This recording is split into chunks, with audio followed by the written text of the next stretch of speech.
Scanners, hackers, and attackers are coming after you, and they're fueled by AI. You're under constant assault. You have to be cautious of every click you make, every app you download, and even people you talk to in video conversations. Who's real? Who isn't? Hello, I'm Stuart McNish, and you're listening to Conversations Live. Conversations Live is a long-form public affairs dialogue series addressing the big issues of our time. For each episode, we bring together subject matter experts for a deep conversation designed to provide you with information that helps you make more informed decisions. I hope you enjoy it. On Monday, December the 8th, just 2 days ago, I received a video where RBC President Dave McKay was telling me about a get-rich plan. Arav, can you roll that video, please? If you're watching this video on Monday, December 8th, 2025, I don't know how, but don't ask why. Just watch it until the end, and you'll understand why this could become a turning point in your life. I will prove that watching this video can bring you $45,000 in just 1 month. Before you close it thinking it's a joke, stop and listen. It wasn't sent by a scammer. It's me, David McKay, CEO of the Royal Bank of Canada. I respect you, and I want to earn your trust. I don't make empty promises like many others, and I don't want anything from you. Wow. Pretty cool, huh? So did you get it? It's not him. That is not Dave McKay. It's a deep fake video. I went and then I'm going, okay, and instantly they had something online that said this is a deep fake. But boy, you really have to be paying attention to what you're looking at. So in 2024, UK-based Arup, an international engineering firm, was scammed out of $25 million thanks to a sophisticated AI-powered deep fake video conference call. Not just a video, but a conference call. And the conference call was set up to convince one of its employees to transfer $25 million. And they did. They did. So it's a great big nasty world. A nasty world with an interesting twist, especially here in British Columbia. These threats have also opened up a world of possibilities to job seekers because the space for cybersecurity expertise is growing, and it's growing here. Did you know that there's more than 50 companies in the Greater Vancouver area that are focused on cybersecurity? So, welcome to Conversations Live. Today we come to you from Kemkemale, the land of many maples. These are the traditional territories of the Musqueam, Tsleil-Waututh, and Squamish First Nations who have lived on and continue to call these lands home. OCM. Conversations Live is a long-form public affairs dialogue series that seeks to advance our understanding of the big issues of our times. Our goal is to share ideas and insights that help each of us gain a greater understanding of our communities, our province, and our country. There are many organizations that help us to host Conversations Live, and we're only able to bring you these events in person and online thanks to those organizations that support programming for engaged citizens, like all of you who are in the room and who are joining us online. You will see their logos and names of these organizations scroll across the bottom of the screen throughout the evening. I can't thank them enough. As a matter of fact, I'm going to thank them again right now. Our hosting sponsors are RBC, KPMG, and Macmillan LLP. Our annual sponsors are Digital, BD Developments, Polygon, Stem Cell Technologies, Helijet, Rennie & Co., the Pacific Salmon Foundation, TC Energy, Fortis BC, and Marquee Wines, which are not only contributing the wine that you are enjoying in room tonight, but they're also providing our panelists with gift certificates and a Marquee Wines corkscrew wine opener. Our supporters are BCIT, Falkirk, the Goodman Report, and OPI. And we work in association with Mario Canseco of Research Co. and with Playbook, your go-to market communications and government relations partners. Our media partner is the Vancouver Sun, and live streaming services are provided by Oh Boy Productions. As I say, without their generous support, this program would not be possible. one last bit of business. Now, for anyone who's in the room or online and you want to send in a question, please go to slido.com, enter hashtag Conversations Live, and send in your question. It'll come to me up here on the front, and I'll be reviewing those questions. And you'll help to inform me and move me in directions that are of interest to you with questions to the panelist. I may not direct your question verbatim. Maybe I will, maybe I won't. But your thoughts will help motivate me with questions that will help shape the evening.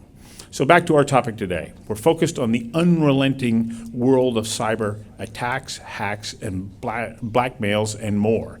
I had asserted in my promo that you have to be right 100% of the time. Your attacker only has to be right once.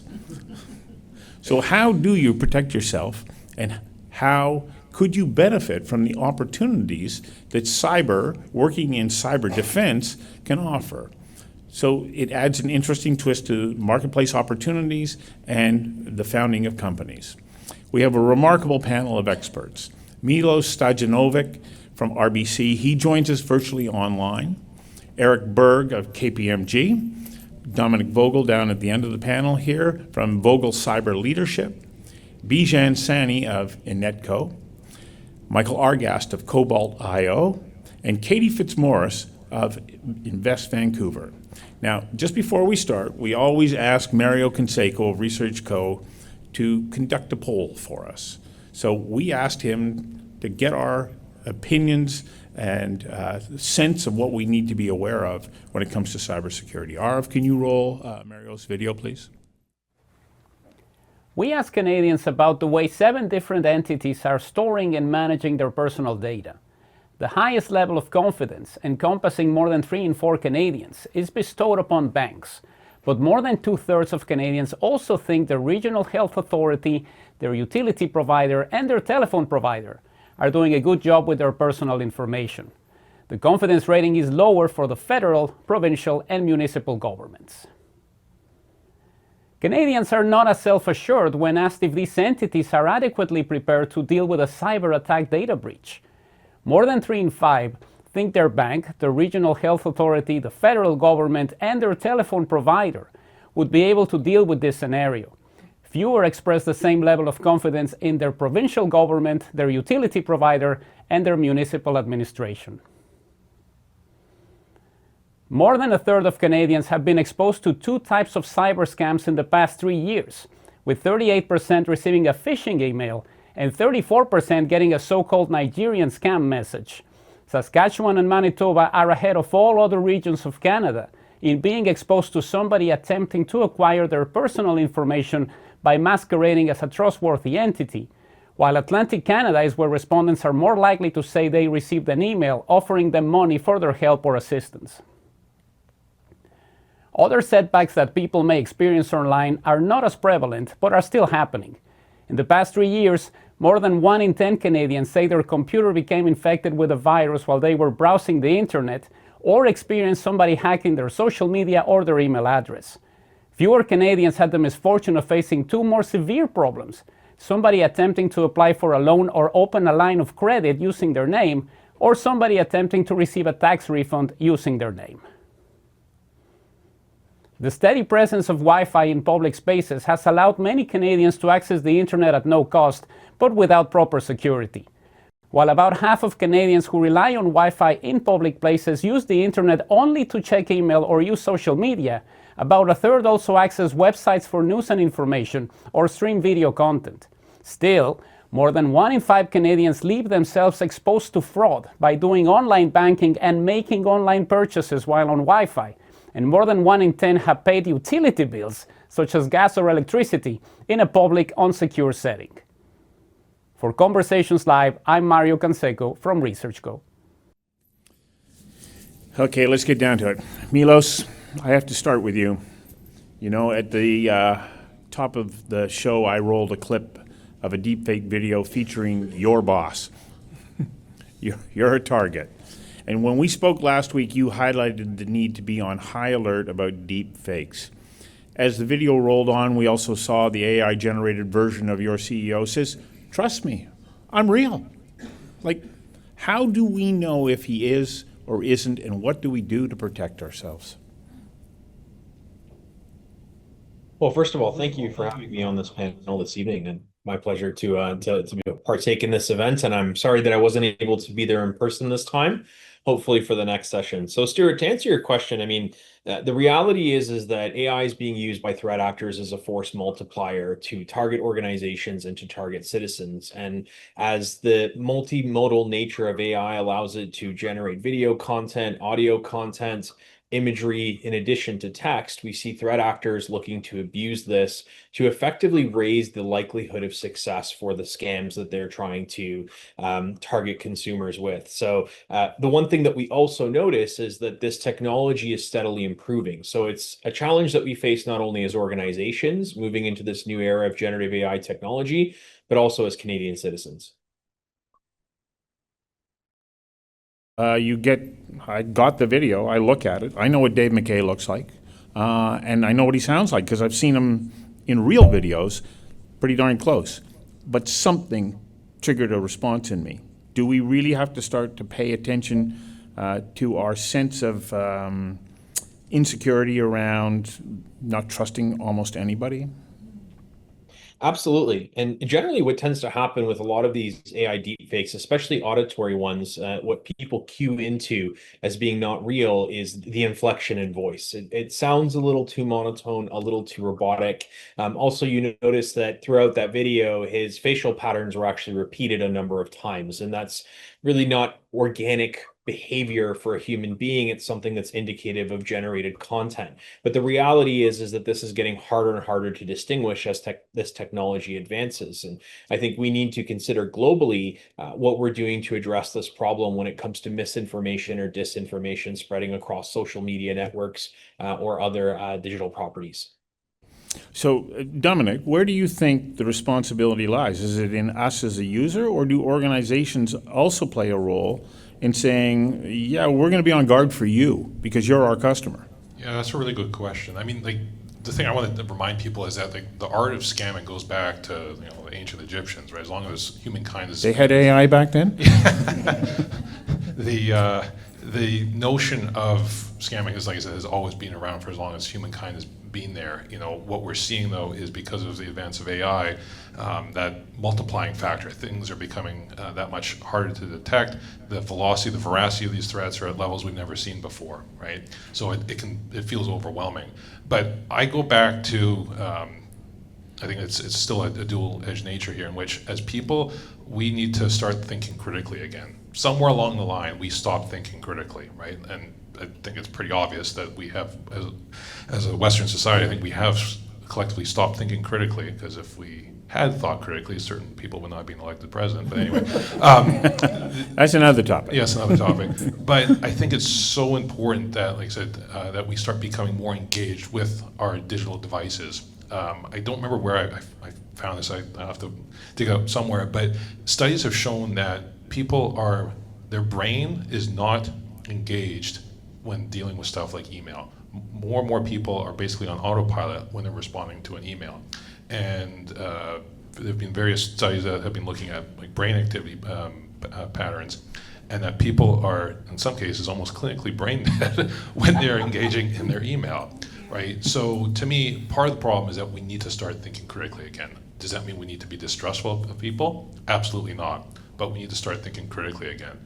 On the flip side, and this is not giving organizations a free pass, organizations need to do more, right? Most organizations, especially the large organizations, will go along the lines of, well, what's the bare minimum we need to do so this isn't a legal issue or liability or what have you. We need more and more organizations to be taking a stronger stance from a societal perspective and recognizing that they need to do more, not just from a legal perspective or to protect shareholders or protect someone's ass, but to actually make sure that we're doing something that's protecting society. So I think we need to do, it's both sides. So, Bijan, what is that third-party responsibility back to users? Yeah, I think I'd like to put the concept of a framework out there in terms of, the frame of reference for us. There is sort of government and there is regulations at a governmental level. Then there's the organizations that we deal with. So there's retailers like London Drugs who got attacked here last year. which was a pretty dramatic event for us, and vulnerable people got affected, not getting their prescriptions, not being able to access in remote communities. And there's hydros and telcos. Yes, they're well protected, but the threats, and this is where I want to go with this, the threats are evolving. This is an arms race, right? This is AI today, it's quantum tomorrow. Like, if we think this is static, we're not thinking of this in the right terms. This is not a static problem. This is an escalating problem. There was $643 million lost in fraud losses that were reported, much more unreported in 2024. 300% increase in Canada from 2020. So this is a problem, and it's an evolving problem, and you need solutions that are cutting edge, that are going to solve the problem in a way that can adapt at scale. You're scaring the daylights out of me. And Michael, going back to what I had said earlier, you got to be right 100% of the time. The hacker only has to be right once. Tell me where I'm wrong about that. Yeah, I would argue you don't need to be cutting edge. You don't need to be right 100% of the time. And you don't necessarily need to watch out for inflection in people's voice in AI. And like this is the thing that we always do in the industry is we try to scare you. Right? Like, hey, you need to be spending all of your money and all of your energy and buying the latest and greatest technology because look, the bad guys are coming after you. But like, think about the thing that you said earlier, Stuart. Like, something in the video triggered you, right? There are evergreen things that are not about technology. They're not about buying the latest thing. It's not about AI. It's about what's the process that I go through to make a decision. As Don was saying, critical thinking, right? So the first question you should always ask yourself when you get one of these scams is it triggering an emotional response in me? Right? Is it, appealing to greed, fear, lust, anger, right? Because that's what the attackers are trying to do. Because not only is your brain on autopilot when you're checking email, but generally, if they can turn off the rational part of your brain by appealing to your emotions, they're more likely to be successful. So if you ask yourself, if you're having an emotional response, you're more likely to spot the fraud, the attack, the issue. The other thing, you mentioned the $25 million hack, right? So somebody took a video call and transfer $25 million. They didn't check on another channel. They didn't confirm with email. They didn't pick up the phone and call somebody. They just transferred the $25 million. Everybody who does fraud management these days knows that you're supposed to validate, right? Out of band, reverse direction, all this kind of stuff. And that's not a technology solution. That's a process solution, right? So many of the things that we can do to protect ourselves are simple. They're evergreen. They don't require us to invest $1 billion to protect ourselves, right? And so perfect is the enemy of good. We can do the things that are necessary without having to be perfect all the time. So Bijan, you wanted to jump in, and then I'll come to you, Eric, okay? Notwithstanding what you're saying, I think is correct and completely correct. However, the problem is twofold, because at the population level, you're dealing with vulnerable populations, you're dealing with old people, you're dealing with young people. You are not going to pick up on those cues. Many people aren't going to pick up on those cues. You need to, and I think, I agree with you, it's not a question of scaring. Everybody can have an impact. If you're more aware personally, you can have an impact. You can start reducing, the threat that you face. You don't fall for that scam the way Stuart didn't fall for his scam.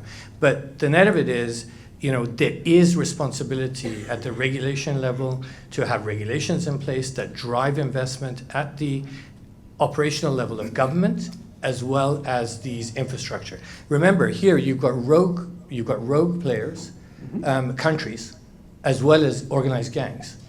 We had one customer that lost $19 million in 2 hours and found out 5 days later. Organized gang going across Japan, emptying ATM machines. Wow. And it's being approved instantly with malware in front of the switch. So it's not one or the other. No. Well, Eric, jump in. Yeah. It's a $1 billion line item for nation states. Yeah. Some nation states. So that's the scale of it, and it is organized to a point where there's ecosystems out there, specific organized crime units specializing in negotiation of ransomware, specialization of exfiltration of data, specialization of the actual ransomware itself. So it is a ecosystem of organized players because there is lots of money involved. Katie. So, Oh, go yeah, ahead. sorry, no, Katie. You've got those massive line items, but you also have nations who are investing orders of magnitude more in preparing for cybersecurity and investing in innovation in these spaces. And I think that's really the opportunity for BC, that's the opportunity for Canada. How are we investing in programs that are going to actually strengthen what we have here? And what's so interesting about what we see in BC and in Metro Vancouver in particular, in BC we have about 13.8% of Canada's population. We have 18% of the cybersecurity firms in the country, and we have 20% of the hits in this region. And we anticipate we're going to see even more with major events like FIFA. And we're so lucky to have such incredible infrastructure here and to be the gateway to the Asia Pacific and to have the border and to literally be where all the goods are entering and exiting our country. But that means that we have a lot to protect. And that also means opportunity. So how are we investing in our companies and how are we supporting the development of the talent that we need to make sure that we're secure? It's a huge opportunity. So Milos, one thing that I saw that you had commented on before, well, if you want to be a hacker or a scammer or a blackmailer or whatnot, there's services out there to help you do that. Yeah. The challenges that we have is really a couple of components. So AI is a hot topic these days, and I look at really AI as a force multiplier for what threat actors can do. But really that's built on top of an industry, the cybercrime industry we're seeing that's becoming hyper-industrialized. So we have threat actors that are specializing in different components of an attack lifecycle, be that the development of ransomware products, be that phishing as a service, be it initial access brokering for those that don't have the skills and resources. And the net effect is an overall drop in the barrier to entry into the cybercrime world.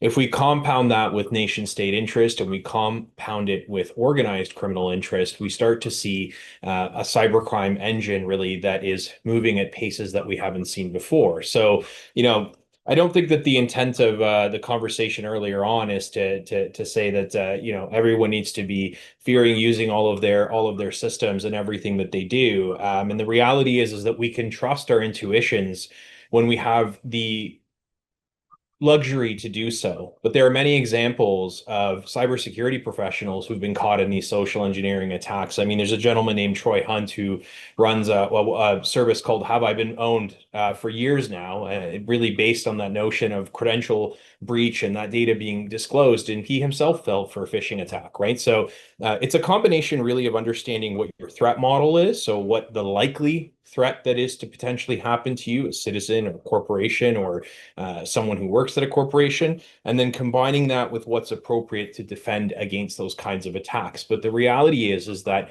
across the world, the barrier to entry for cybercrime is dropping. The skills needed to conduct an attack end to end are reducing because you can outsource these capabilities. And the net effect of that is the scaling and the velocity that we see happening across the globe. So that puts a threat on organizations. Eric, what can organizations do? Because if they start to lose these amounts of money that we're talking about, you're looking at the potential of bankruptcy, people losing jobs, and financial consequences locally and nationally. Yeah. I mean, it's very sobering when you're in a room with private company, a CEO, a founder that's worked their entire lives to build up this company, and the systems are shut out. Can't access the data, can't get orders out. It's very sobering. It's a difficult situation to be in, obviously. We talk about getting to a defensible position as it relates to the different types of things that you should be having in place. You have to have the premise that you will get compromised, and that can be a small compromise, it can be a large compromise, but there are certain things that you need to have in place in order to get to a defensible position. There's, technology, controls, endpoint protection, asset identification, understanding where all your assets are that you're trying to protect and all your data that you're trying to protect. AI is unfortunate, a big risk with AI is shadow AI. You don't know the organization's using it, or people, functions within your organization are using it. Same with IT, like the shadow IT. So there's multiple different items that I feel need to be in place in order to get to a defensible position. user awareness, and also, which I'm happy to see more organizations getting on board with, is incident response. When stuff does go sideways, how's your organization going to respond? Have you tested it out? Have you trained the people that are going to be in that room where things are very tense, so that it's kind of a training muscle, so that they're not going through it for the first time when it actually happens. So those are a couple of things that. So I've heard the term 0 day, which means something's happened and you have no idea what to do on day one. Yeah. And that's a vulnerability, isn't it? Yeah, and we're seeing more and more 0-day attacks. So how do organizations respond to 0-day attacks? And also, side note, cyber insurance. Look at your cyber insurance in detail, because some of them do not cover 0-day attacks. Just in. Okay, I got hands up all over the place. Katie, Bijan, and then you, Milos.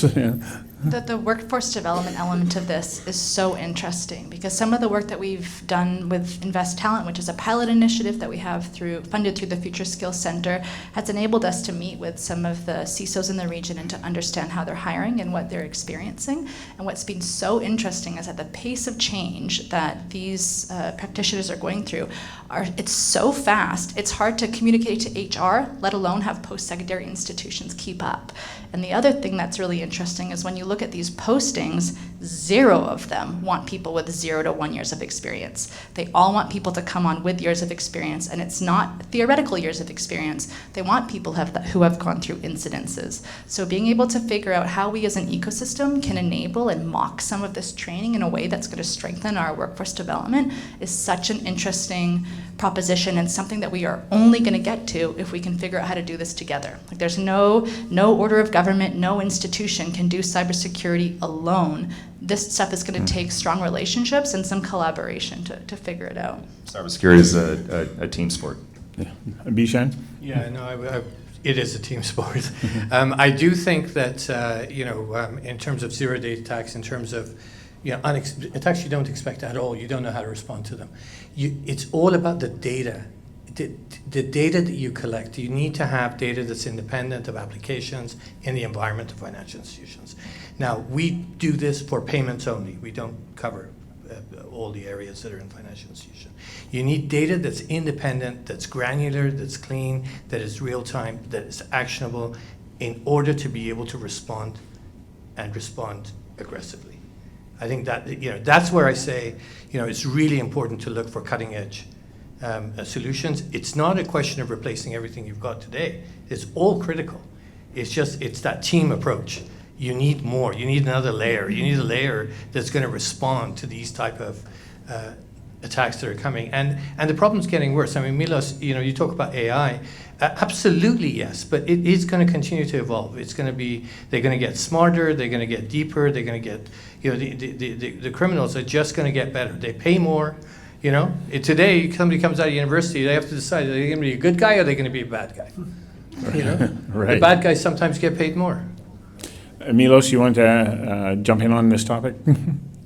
Yeah, so I mean, on the topic of 0 days, right, the reality is you can't defend against the unknown, right? You have unknown unknowns that you can't defend against. And so if there happens to be a vulnerability, so-called 0 day, since it's been out for 0 number of days that people have been aware of, generally the implication there is that a patch doesn't exist for the software that's being affected. But this is where we rely on structured and layered defenses and organization. So it's a combination of people, process, and technology. And the technology is not a single point of failure, right? Just because a threat actor can knock down one door or step foot or put half a shoe into your environment doesn't mean that they can actually create material impact. So a properly designed cybersecurity program in the context of an organization would take defense in depth into consideration, orchestrate the appropriate visibility, and be able to mitigate that kind of attack before any meaningful impact can occur, whether that's data, personnel, or otherwise. Michael, then Dominic. Yeah, this is exactly what I was talking about around you don't need to be perfect. You need to have defense in depth. You need to have multiple layers so that, like, we're all human, right? I get 8 to 12 targeted phishing attacks a day, right? At some point, I've screwed up. Every security professional worth their salt has screwed up. And it needs to be a non-issue when it happens, right? You've got good monitoring, you've got good instant response, you know, your account is reset. Those things can happen, they can be predictable, and you can make sure that your organization or your individual is not seriously harmed. I really like the comment earlier about, you know, when we think about the vulnerable, the elderly who are being targeted by these scams, how do we make sure, for example, the banking systems and other systems don't let their entire life savings get siphoned away, right? Because they're human, they're frail, they have risks, and we need to have those defense in depth to protect them. Right. Dominic?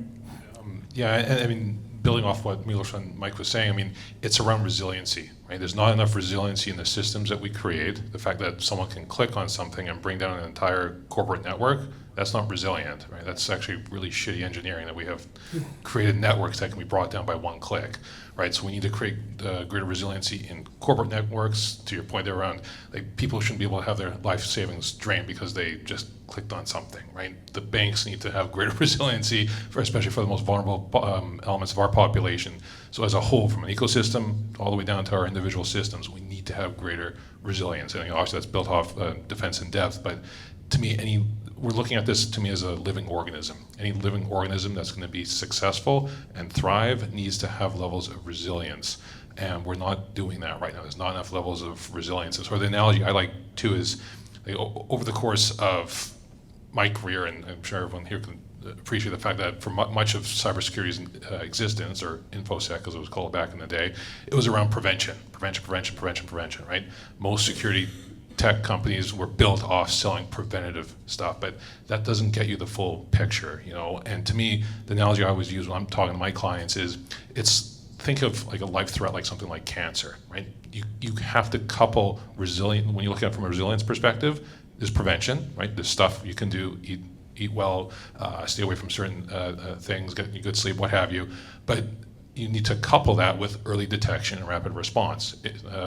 If you don't do that, if you just focus on prevention, you lose levels of resilience against something like cancer. To me, that's the same thing with cyber. We need to focus not just on the preventative, but to everyone's point here, greater resiliency around early detection and be able to respond rapidly. So most of us, we've got accounts with the telco, the hydro company, the gas company, the on and on and on, and we attach our payment information to our account information.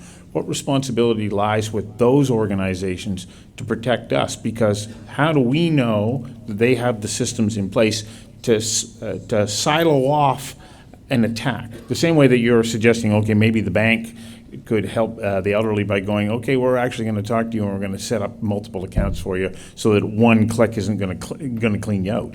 But what do these third parties, what's their responsibility back to us as the consumer? And I know that, Dominic, you think that there has to be a consumer protection agency. Well, yeah, I mean, to me, businesses and organizations are going to do as little as they can before until something changes, right? And the analogy I like using, because I believe that there's good parallels there, is what happened in the automobile industry. For much of the automobile's existence, no one gave a flying crap about safety, right? They were all death machines up until the 70s and 80s. And then guess what? People start pushing back. Right? We need greater seatbelts. We need to have these things called airbags. How can we make these things safer, right? That was, whole infrastructure was built on insecure, unsafe, essentially devices. And it wasn't until there was greater consumer stuff driven by Ralph Nader down in the States that led to greater consumer safety. And what happened? All the automobiles started to like, okay, we have to change. There's greater regulation now. They changed. You watch a car commercial today, what do they talk about? They talk about all the awards they win in safety. So I think we still have to have that type of moment, and we as individuals have that ability to push organizations to do better. Michael, is that possible? It's coming. Like Germany just last week passed a regulation that said, you know, the board of directors are personally liable for cybersecurity risk in their organizations. Wow. Right? So, wow. And like we've already seen situations where CISOs have gone to jail because of misrepresentation around cybersecurity events. So is regulation possible? Yes, it's possible. It's happening in certain jurisdictions. I was really positively I love the fact that the Liberal government is picking up the issue of deepfakes and the issue around making sure that people are being protected against deepfake porn, right? So there are things that we can be doing to protect ourselves as a society, And having that level of responsibility, at the leadership level, I think is critical. I will say we tend to beat up on the banks and the telcos and stuff like that. Having worked inside telcos, worked alongside banks, they take this very, very seriously. Like, I think Canadians' belief that they're doing a good job is not far misplaced, right? They have some great security systems and practices in place. And so this is, there are some strong protections there for, our information from these big organizations. So, well, hang on, I want to go to Eric, because Eric, you're the one who introduced this topic to me as an area of responsibility. What is from your perspective, because you've got a lot of clients who you're helping them manage this, how do you go about ensuring that they're providing a level of security that their customers require? Right. So a couple of things related to regulation. We all know regulation lags in this area, and we can have a debate whether it's 3 years behind, 5 years behind, more. I just assume that will always be the case. More in Canada. Yeah. More in Canada. As an aside, interesting conversation that we might have later on is around Australia banning social media for kids under 16. That might be another episode for you, Stuart, on the social media side. But it does link into safety and trust around how we use information. To your point, to your question, one of the things that we're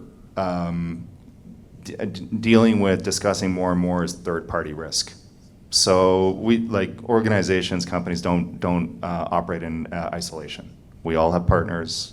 We all have different service providers. We all share information with those service providers. They provide service, two-way information flow. And then you get into like third-party risk, fourth-party risk. Who are they sharing my company's information with? So that is one big thing that is that we're dealing with a lot.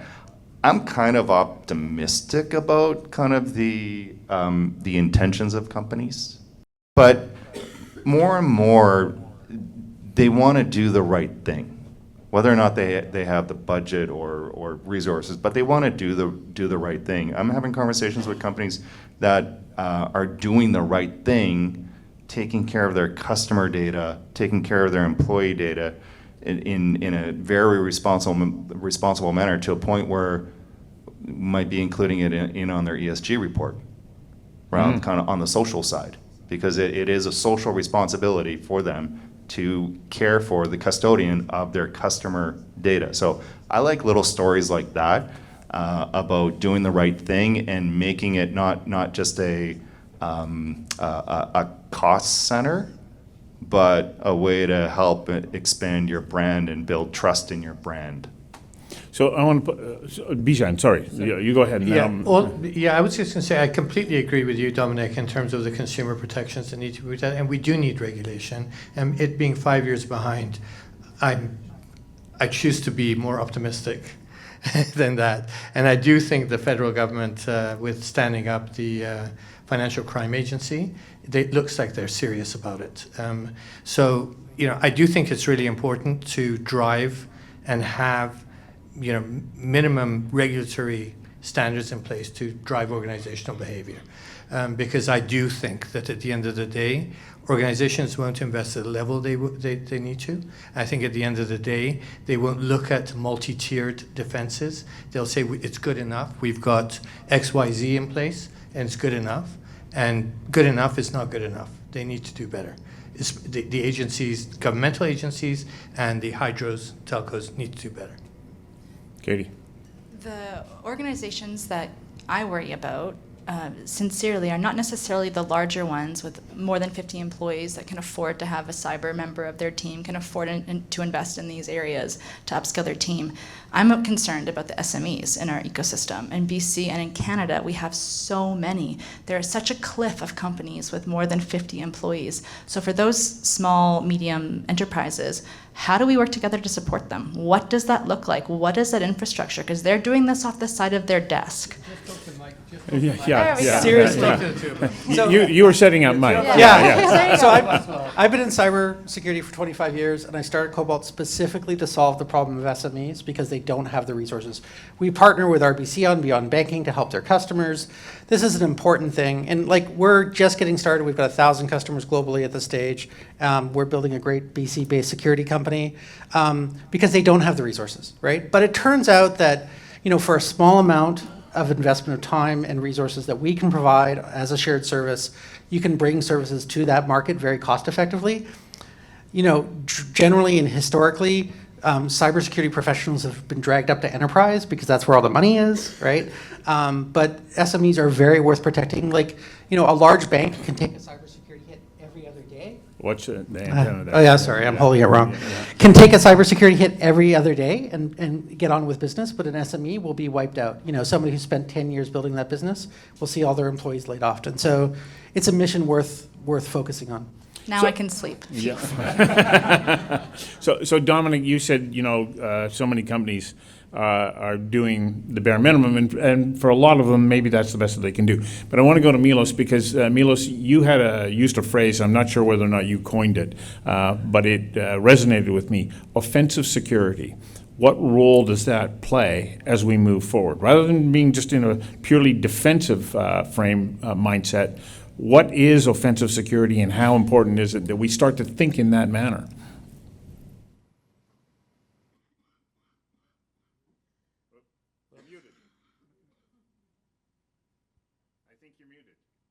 What happened to our audio? Yeah. How about now? Do we have better luck? Yep, we can hear you now. Good. Yep. Wonderful.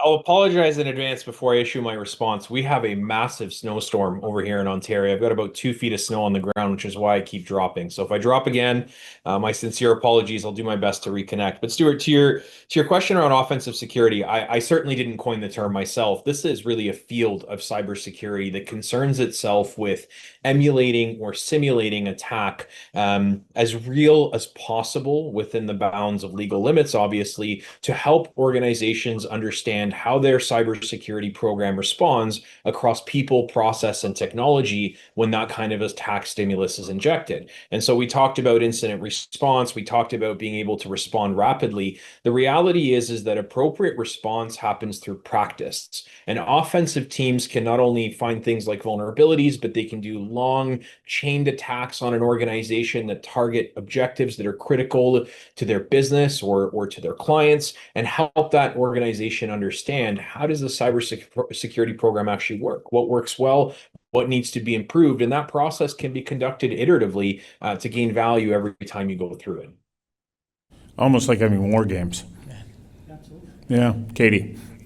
To riff on war games, in the Matrix, there's the red pill and the blue pill. In cybersecurity, you've got red team, that's attack, and you've got blue team, that's defense. So one thing for anyone who's listening online or who's in this audience and that's thinking about cybersecurity, we have a gap as it relates to the blue team. So that's like, yes, red team's very sexy, but if you're looking for a job and you're in the Metro Vancouver region, maybe check out the blue team first, in addition to researching about the red team, but there's great opportunity in blue team. Dominic? I also want to say, I mean, you're absolutely right. If we're talking about gaps, though, in the market, there's a gap in that we don't have cybersecurity professionals that can go beyond just talking tech. Right? The majority of cybersecurity people in this field struggle to have a conversation with someone who's not in tech. And the reason there's a fundamental disconnect at board levels and with executives is because executives will talk to a security person and they're like, wow, that guy's annoying. I don't know what the hell he's talking about. And that's why we keep hearing, oh, security doesn't get a seat at the table. Security doesn't get a seat at the table. It's because we have not learned to communicate. So I do agree with you, but if we're talking about where the gap is we need people who can understand technology, can understand business, and can understand risk, and can have a conversation with someone other than talking about some game online or something. Yeah. Milos and then Eric. Just gonna respond there in terms of like red team versus blue team. I often see this sort of treated as one or the other. The way I look at this is that there are two perspectives to solve the same problem, right? Defenders are trying to prevent attack.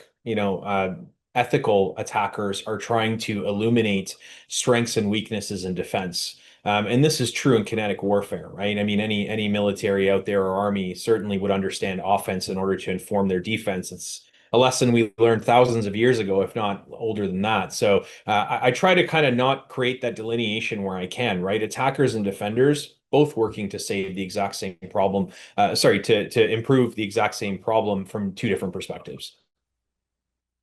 It's interesting that you use, that we've come to a sort of military terminology. I was reading an article the other day by a submarine commander and said, you also got to have a submariner's mindset. Because the moment they go under the surface, they have to have everything that they need self-contained. Are we making ourselves, and he was making this point, are we making ourselves vulnerable that we're leaving too much of our valuable information in the cloud? Michael. No. So this is always a risk versus reward discussion. So, I mean, again, we can talk all we want about, the bad guys are out there, they're going to steal your data, they're going to steal your money. And these are all things that can happen. But as Canadians know, we are always behind on productivity compared to most of the rest of the developed world, right? And so we need to be comfortable figuring out how to adopt new technologies quickly and fast in order to enable our organizations to compete and succeed. So we have a lot of fear about shadow AI and AI usage and is my data going to be safe in the cloud and all this kind of stuff. We can do all of those things together and adopt these technologies to move our companies forward and compete on the global stage. If we fail to do those things, right? If we fail to adopt the technologies and be competitive, if we fail to protect ourselves as we adopt the new technologies, then we're going to lose. And so always as a business owner and as a founder, you need to be figuring out how do you balance the adoption with the risk and how do you manage that risk? It's because the risk of being left behind is just as big as the risk of, suffering from a financial attack. Eric and then Bijan. So you talk about a submarine mindset. To your point and comment, completely agree around. We need to leverage whatever technologies available to us to make us more efficient and effective. One of the things that we're talking with our organizations about more and more is security by design, privacy by design. So it's just it's a mind shift rather than thinking about security as an afterthought. So if you're launching a product, you go through the design specs, requirements, etc. You have a beautiful product that you want to launch to market. Someone might ask, have we pen tested it, or have we kind of gotten the red team to stress test it? Is it secure? Do we have secure coding practices in our development practices? Have we done a privacy impact assessment? And it's kind of, we need to bring that forward into the initial stages when you're thinking about doing X, Y, Z with a technology or AI or cloud. Think about what the risks are and proactively develop mitigation strategies in it as you're designing it along, so it's not an afterthought. Yeah, Bijan. I mean, I can't tell you how important this conversation is because, again, we got to change this trend, right? If you look at just within Canada, 643 million losses, the numbers matter, right? 300% increase since 2020. That is increasing in momentum. So unless we walk the walk, because I tell you, right now, we're not doing a good job walking the walk. We need to get together. We need to adopt new, it's not a zero-sum game. It's not just about having what you might as KPMG or Deloitte or whoever might sort of recommend and go in there and the consulting report that might be produced. It's got to be actionable. It's got to embrace, newer technologies, newer capabilities out there. It's got to have, the SME angle, we're probably, the two of us are more SME here. The SME angle has got to be incorporated into that, right? I want to double down on Eric's conversation about secure by design, right? One of my favorite analogies is security is the brakes on your car. And people are always like that. That means security is slowing you down. No. How fast will you drive a car without brakes, a seatbelt, airbags? Security allows you to go fast. Security is an enabler for your business when done well. It allows you to adopt AI. It allows you to adopt cloud, right? And so Canadians need to be bullish. We need to be proactive. We need to be energized. These technologies could enable your business, but you need to have security built in by design to be able to take advantage of these new technologies and take yourself to market. We don't need to be fearful. We need to be thinking forward. Okay, I have a question from a viewer. Where'd it go? It disappeared. The question really was, what is the most appropriate response for an individual, a company, a government? You get attacked. How do you respond in a way that is going to mitigate the damage and hopefully help you recover? I put that out to any of you who want to answer. I like the response London Drugs gave, just a practical response locally. It was a major hit. They were out for a week. They were professional. They were out in front of it. They engaged with the right professionals. They communicated, and they stood by their customers, and their customers embraced them at the end of the day. That was, to me, that was textbook. Yeah. Dominic. Yeah, so for me, I mean, it will depend. I mean, if there's nation state or stuff underneath, then what I'm going to say is take it with a grain of salt. But for your average organization, I've rooted in two T's. You have to be truthful and you have to be transparency. Because at the end of the day here, it's about preserving trust, right? And making sure that after this, trust continues.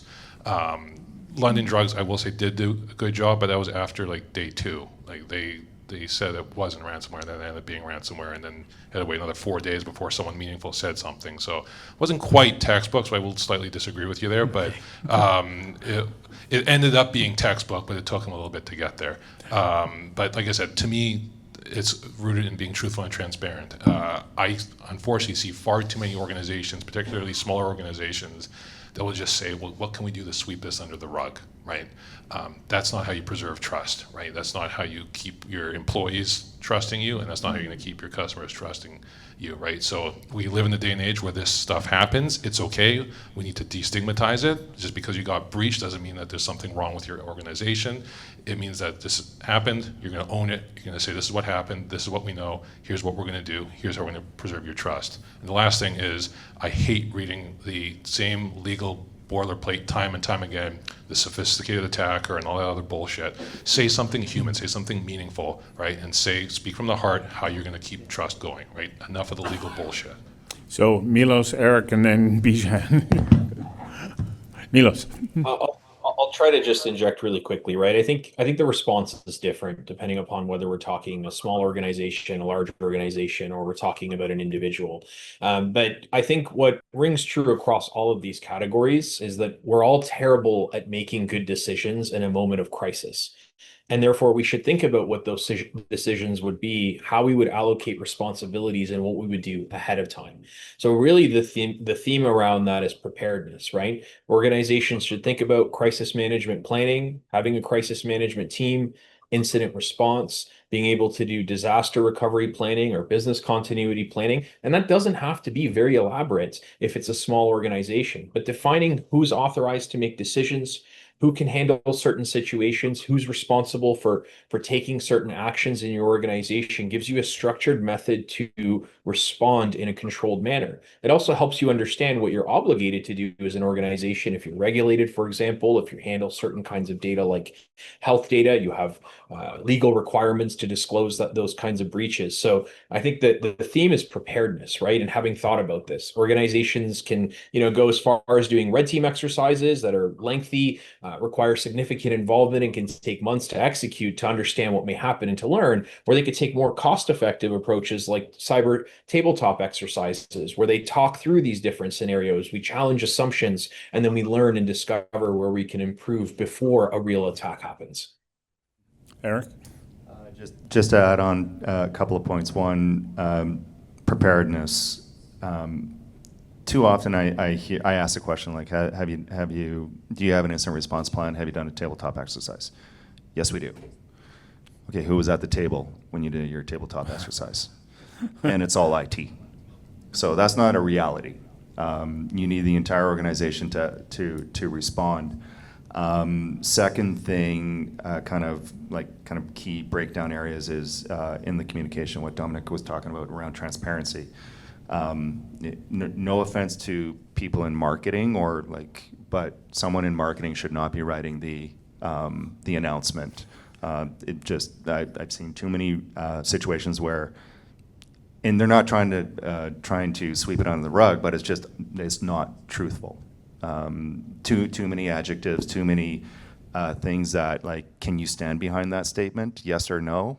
Well, no, you can't stand behind that statement. So don't be saying it. So there's a lot of little key areas in preparedness, but it's an entire, like I said, it's a team sport. It's an entire organizational response.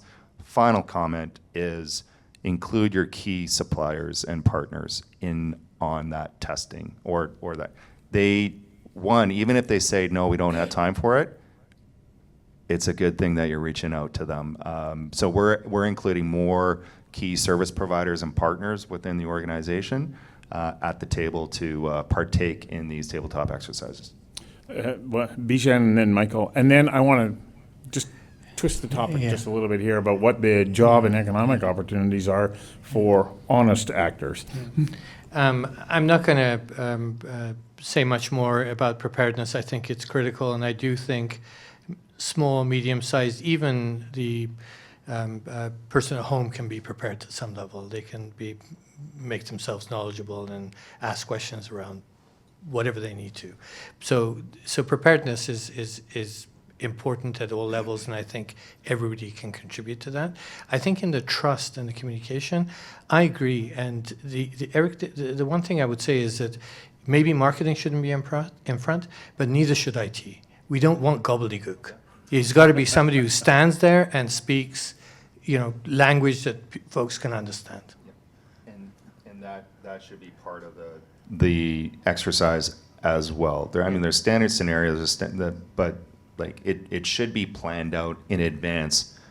Where's the communication coming from? Who's going to be delivering it? So yeah, I completely agree with you. Michael. I just want to double down on Eric's statement about the whole team sport around the tabletop exercise. The best group to have at the tabletop exercise is your leadership team, right? They will feel the sweat on their brow when they realize what will happen during an actual incident, and they will have a cultural awakening moment around the importance of cybersecurity.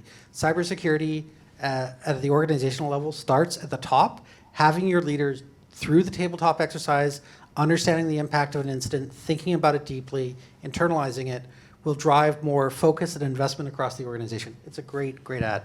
So to this point, I listen to everything that you're saying and go, okay, it's not all hopeless. There's a lot of intelligent people who are working at this, but as Katie pointed out earlier, there's a gap.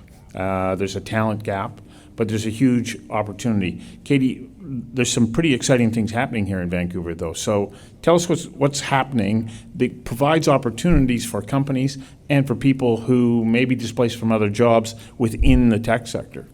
Interesting question. Good question. So at a high level in the Metro Vancouver region, we have about 3 million people. 1.7 million of those are workers, about 125,000 of which are specifically in high tech. So we've got the 12th largest high tech market in all of North America, and we're the third most concentrated market, right behind Seattle and San Francisco. So we're good at tech. We have specializations here, and we're good at IT. I mentioned already, we've got 18% of all of the cybersecurity firms across Canada. They're located here, so there's potential. And what's so important from an economic development perspective is that these jobs pay well. So well above $80,000 in IT, kind of the software engineering space, that's leading in Canada. So these are jobs that we want more of. What we need to do in order to enable some of these jobs is to think about the workforce development that's aligned with industry. What I'm hearing a lot of from industry is that the training is not keeping up. Then I'm also seeing this younger generation who's graduating after putting themselves through really thoughtful programming, who are coming out of these programs and they can't get into the market now. They don't have experience. They've gone through the training, they understand the theoretical piece, they just can't get in. You can be the very, very best and maybe you get in, maybe you know someone, but how do we create these new programs, these new approaches that enable these people to get access to these high value jobs that are driving the innovation economy? I'm seeing a lot of talk, tons of talk right now about how we are supporting jobs in areas that maintain our economy. We want to be creating jobs that are innovative, that are growing our economy. Cyber is one of those. There's a huge opportunity for us to continue to invest and support this space. We don't just need it, we're good at it. So I look to different companies around it, to the post-secondaries, I'm looking to government going, how do we work together and really, really support a meaningful partnership in this space? Because it's going to take partnership to get this done. So Milos, RBC is about to open a new innovation center here in Vancouver as well. Great opportunity for people who are interested in getting into this space. Yeah, absolutely. I was actually just in Vancouver a couple of months back, speaking at one of our internal conferences, and I actually have a number of team members that support my area based out of Vancouver. So we've had Borealis, our AI research capability, for quite some time, based out of that area, doing a lot of partnerships with academia, and we as an organization are taking on a pretty directed expansion into the area to take advantage of some of the talent that Katie mentioned. So, to all of you, on this topic, what do we need to do to be able to attract the talent, and what are the opportunities? Bijan, I'll start with you, and we'll work our way down. Yeah. I would say, Katie, the points you made are certainly resonate with me. I think Vancouver is actually, within the tech sector globally, is building a bit of a reputation. There's people in San Francisco looking at Vancouver. There's people in London looking at Vancouver. We recently hired one very senior executive out of IBM, cyber executive, into our team. And again, it was the Vancouver attraction. It was what's going on in Vancouver and their desire to work with a Vancouver Canadian-based team in Vancouver. And so I agree 100%, and I think that the effect is happening right now where internationally people are becoming aware of us as a center of expertise. You were able to attract somebody away from IBM. We attracted a senior, more than a decade IBM executive, a senior executive in the role, absolutely. Speaks to what's happening here. Michael. Yeah, I would double down on Vancouver is a great place to live and work, and a lot of people will choose to move here, and we've been very successful with that. I think higher ed is an interesting challenge, right? A lot of programs are designed with the cybersecurity needs of the past rather than the current, but I mean, I know I speak at higher educational institutions at least once every 2 or 3 months, talking about careers and how you can find the right pathway and stuff like that. There's a lot of opportunities. One of my favorite public-private partnerships is the NRC IRAP program. So they provide a very small amount of funding for high-tech startups, a little bit of cybersecurity consulting. This is like a priming the pump activity. It's a little bit to get them interested, and then they will invest more and see the benefit of that. And so I think those sorts of programs can really help, smaller organizations start to find the opportunity, get on the road, right? Cybersecurity is a journey, and so if you can find a way to get them started, then usually they'll continue to make those investments. But it's a great place to find employment. I've done the math on this. There's 10,000 people employed in cybersecurity here in British Columbia. It is a big, big industry here, and growing quickly. And growing. Eric. A couple of sound bites. One, I love the fact that we have so many different educational institutions around close access. We really need to revamp the curriculum, and also I would argue the length of timing around because things are changing so quickly. So we need to adapt and have agile thinking around our curriculum. Second point is investment at the provincial level, federal level. I think that we can. I'd love to see more investment in startups, employment, and keeping the talent here as well. And then finally, a little bit off topic but related, is housing affordability. So I've lost really good candidates that have actually signed, wanted to join our team. They were from out of province, out of country, and 2 weeks later I get a phone call, and I'm starting to kind of realize that I know what this phone call is about. It's like, Eric, housing is really expensive. I try to be as transparent as I can during the interview process. It's a two-way interview, but that is a legitimate barrier to bringing some real great talent here to our market. Which is exactly why we need to have high-quality jobs that pay, and why we need to be doubling down in areas like high tech that support affordability in this region. That's the other piece of the equation. Dominic. I agree with everything that everyone said. The one thing that I'm going to take a different path is that we need to rebrand cyber as not being a tech thing. There are so many talented people that I talk to on a daily basis who are super talented, have lots of energy, but they're like, oh, I'm not a hacker, or I'm not good with IT.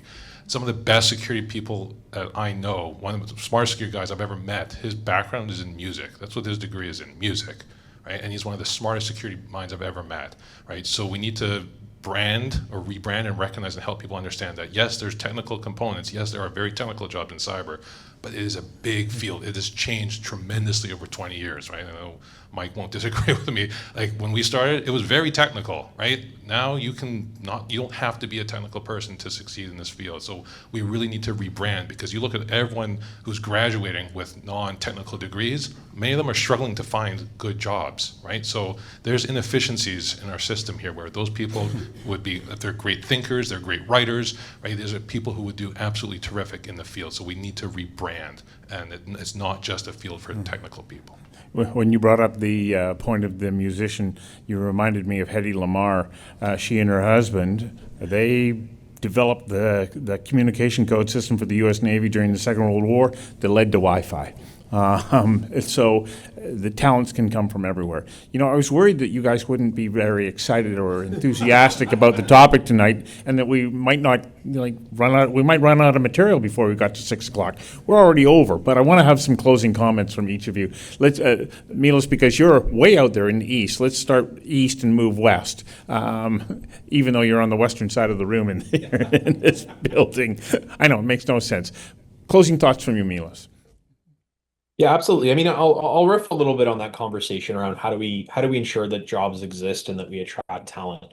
One of the things that I'm very passionate about, and I think that a lot of people that really enjoy cybersecurity, and they're in this field not purely for the monetary gain, but also really the challenge, is that we like to give back, right? So I spend quite a bit of time engaging at a post-secondary level, engaging secondary schools. Actually, I've had someone I met when they were in high school through one of the programs that we were running, end up becoming a co-op and eventually a full-time employee. So I think that, you know, as much as it is looking for the right candidates, but I don't think that we find the best candidates by not investing the time. So you got to go there, you got to visit. I sit on probably 2-3 dozen discords from different cybersecurity clubs in post-secondary across the country, and I contribute. I give talks, I give career advice, I try to build connections and be present. And I think that this is an important component that more cybersecurity professionals should be taking on to help dispel some of the stigmas around the industry. I think Dominic raised a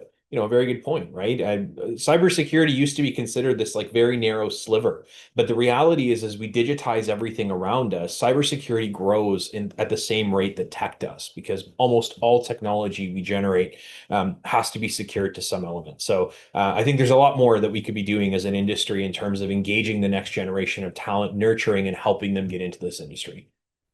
Dominic. I'm going to go back to what I talked about earlier with that we need to just keep thinking critically, right? We live in an increasingly digitized world. So much of our life happens online. So many of us just mentally check out when we're doom scrolling, right? So let's take a step back. Let's start thinking critically again, and let's use the opportunity, like I said, to not just be fearful when you're online, but think critically. And like I said, at the end of the day, cybersecurity is something that unless we start advocating for it more, right, it's just not going to happen, right? So at the municipal level, the provincial level, whether it's private, public, wherever you're putting your data, right, don't just scroll through the privacy policy. Look at it, say, hey, you know what, this doesn't feel right, right? Until we start advocating for that more en masse, we're not going to see greater change. And especially in a country like Canada, which takes its time to make regulatory changes, the more vocal we are, the greater chance that we can at least move this digital economy into the future with where it should be. Katie. We're 13.8% of Canada's population, 20% of the cyber breaches, and growing with FIFA World Cup next more. 18% of the companies here. There is tons of noise around what we're doing in defense across Canada, lots of interest. We should create a BC cybersecurity hub. It should have workforce development programming. It should help SMEs scale. It should support innovation. I think it's a no-brainer for us to all rally behind. Eric. I'm going to say what Katie said. Second that. No, seriously. One topic that we haven't really talked much about is it was maybe littered throughout our comments is cybersecurity is not an IT thing. It's an organizational risk. One of top 5 typically organizational risks. And the second thing, it ultimately comes down to risk management, managing risk in an effective way. Yeah, there's a ton of technology considerations, process considerations, people considerations, but at the end of the day, it comes down to risk management. I think that we should up our game a little bit on that topic and really figuring out how to support organizations and also people just kind of assess the risk in a practical way, not a theoretical way. So, I love that. I'm going to take what you just said in a slightly different direction. I was having a conversation with my investment manager yesterday, and he said I have one of the highest risk appetites of anyone he knows. But the point of that is that being able to confidently adopt risk drives growth, right? Being able to put the right security posture in place in your organization allows you to accelerate, adopt new technologies, and drive growth. It's not unachievable for a small business to do that, or a large enterprise. And so know that you can do this, you can be successful, you can adopt these new technologies and build great Canadian companies, whether they're great Canadian cyber companies or anything else. We've been fortunate to work with customers in 40 countries around the world. You can do that out of Vancouver. And so the opportunity is there if you have the right risk appetite and the right security mechanisms in place. So be brave. Regulation matters. I really hope the Financial Crime Agency has some teeth in it. I really hope that regulators move a little bit faster. I do think regulation matters. It needs to drive behavior. I think it's really important. I think the most important thing we talked about here tonight is preparedness, organizational preparedness, and teamwork, because it's everybody. It is an organizational thing. I agree it's not a technology thing alone. It's not a standalone technology thing. It's an organization thing. So that really matters as well. Those are the most important things. And the final thing that I would leave with is I think the most vulnerable space that we have is our SME space. The small medium business space has got is the most exposed in terms of suffering losses, because big enterprise has the funds and the agency to protect themselves better, and the guys that are smaller typically aren't as often the target, I should say. It's that SME space that needs a lot of scrutiny and regulation needs to protect. Right. Well, this evening's panel gives me great hope, causes me some concern, but I believe that because this serves as a warning, we have to see this mind shift take hold, so that we all are thinking that way. On that note, I just received a text. Somebody said, you were speeding in a school zone. If you click here, you can resolve the ticket now. Should I click on it?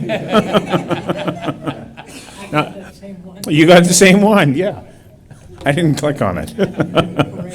But it just means back to your point earlier, Dominic, you got to be aware. And thank you all, and at every level, whether it's government right down to the individual, we need to be aware. I can't thank you all enough for being on the panel. A couple things. Remember, there is a gift certificate from Marquee Wine, along with a wonderful multiple-use corkscrew. Also, you get a Conversations Live coveted mug, yours to take home. And Milos, we will send you one, okay? So thank you to our panel. Thank you. Yeah, you're welcome. And that's it for 2025. We'll be back in January where we're going to take a look at immigration policy in Canada. Where to from here? Till then, all the best. Thank you for tuning into Conversations Live, an Oh Boy Productions program. If you enjoyed this conversation, you can find our previous and upcoming episodes at conversationslive.ca. You can also follow us on YouTube, LinkedIn, Instagram, and Facebook. Again, thank you. I'm Stuart McNish.